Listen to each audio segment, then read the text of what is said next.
Man, I have no idea how to introduce these things now. Maybe I shouldn't have been so hard on that narrator guy.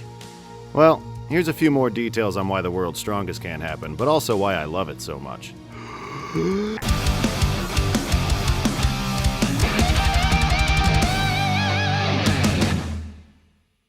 Alright, no need to waste any time. This is absolutely, hands down, without a doubt, my favorite of the original 13 DBZ movies. This is in the middle of what one could argue is an original trilogy where the movies were still very martial artsy. The combat in the first 3 movies was visceral, especially if Goku was involved, in a way that we would start to lose once Super Saiyans made their debut. This movie has it all. Interesting henchmen, several noteworthy fights, Master Roshi getting in on the action, group fights, possessed good guys fighting other good guys, kaiju fights, robots, Goku going pew pew pew pew pew at a bunch of spiky balls, and the best freaking Kaioken ever, especially when Funimation finally got around to taking their shot at it. Do not at me.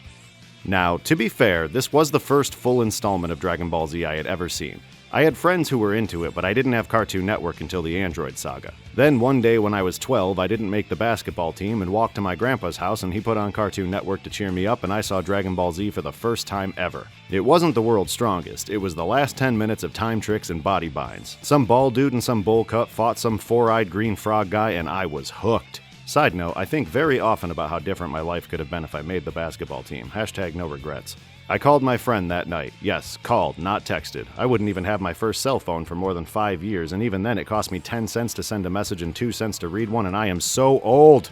The next day, my friend brought me Dragon Ball Z, The World's Strongest, on VHS. Man, I am not making myself feel any younger here. I brought it home, and my dad and I watched it, and to this day, it's among my fondest memories. And now I watch Dragon Ball with my daughter. Getting old ain't so bad, kids. Okay, cut to what I got right or wrong or whatever before I start crying.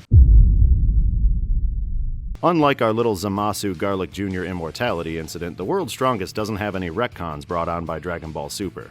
Goku using the Kaioken and the Spirit Bomb along with the kanji on his gi shows us that this takes place after his training with King Kai.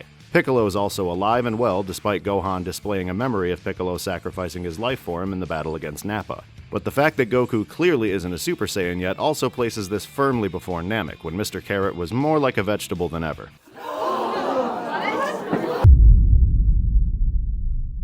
Let's just face it and give me the W here. I nailed this one 7 years ago. There really isn't anything I got wrong last time, but I chose to revisit this series and I really just wanted an excuse to talk about why I love the World's Strongest so much. Don't worry, I've definitely got stuff to cover next time. And that's why the World's Strongest can't happen. Again. Oh wait, Sleeping Princess is next. Woohoo!